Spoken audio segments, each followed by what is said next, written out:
UFO sightings. Here you go. You ready? Ready. All right. Someone says they saw a UFO. Remind them what the U stands for, okay? Unidentified. Because then they say, I saw a UFO. I say, oh, what did it look like? Oh, it was like a spaceship and it landed from another planet. And I said, you just said you didn't know what it was because you said it was unidentified. And so we have this urge, this irrational urge, which we all know, it's called argument from ignorance, where you don't know something and then you invent something. You go from not knowing anything to knowing everything about it, just by an invention of a comment or a thought. So, what I found, when people claim they've seen a UFO, you just get them to describe it. And then you get them to the edge where they then want to say it's an alien. And then you simply tell them, you started out by saying you did not know what it was.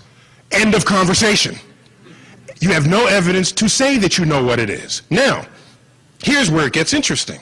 If you want to get abducted, that's the fun part. So, they get abducted. Now they tell you that they were abducted. You tell them, I'm sorry, your eyewitness testimony is not worth anything to me. Because no matter what eyewitness testimony is in the court of law, it is the lowest form of evidence in the court of science. And so you need something better than that. So the next time, here's what you do. So you tell the person, here's what you do. You tell them, next time you're abducted, and they're doing the sex experiments, right? You're on the slab, because this is what aliens do when they abduct you, and they're poking your organs. This is what you do. Tell the aliens, hey, look over there, right? And quickly grab some off the shelf that's on the spaceship, an ashtray or something. It doesn't matter what, okay? Because I can tell you, no matter if they flew here from another galaxy, no matter what you pulled off the shelf, it'll be some unlike anything we have here on Earth. There is stuff we have among us that was unlike anything else on Earth 5 years ago, 3 years ago, 2 years ago. Okay, I pull out my iPhone, there's nothing like, I would be burned at the stake 10 years ago for pulling this thing out, okay? And this came out of our own culture. So then you just tell them, just grab something off the shelf next time, and until that happens, please leave me alone, okay? There. Now, meanwhile, in the United States, the 21st century, you can buy this book, How to Defend Yourself Against Alien Abduction. This is a real book. I bought it, I read it, and I heeded its advice. I remain unabducted. There are things like, don't drive alone down a dark roadway. There's that kind. The book is all about what not to do.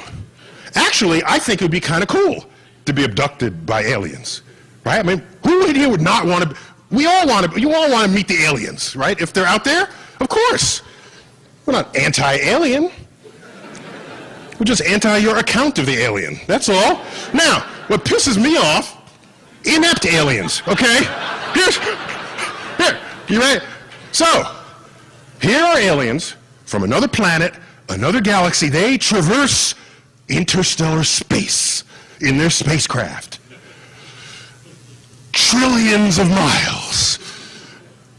And they get to Earth and they crash. And I'm thinking, I don't want to meet these aliens. They can't land on Earth. Bring me somebody who knows how to navigate, okay? And then I'll have a conversation with those aliens. Until then, stay out of my face, okay? I don't like stupid aliens. Next. Oh, and you remember Close Encounters of the Third Kind? You know that movie, right? What was weird was, here's the mothership. We all saw the movie. If you haven't, go ahead. Who's the 15-year-old here? Have you seen that movie yet? Close Encounters of the Third Kind? Put it on Netflix, okay? All right. So the mothership comes. And they all knew the mothership was coming. They all knew it was a flying saucer. They all knew it came from another planet through the vacuum of space. And so what do? To the left of that monument, they set up runway lights. And I'm thinking, if you could travel through the vacuum of space, you don't need runway lights. Runway lights are like if you're using air for lift. Aliens would not need air for lift. So the people were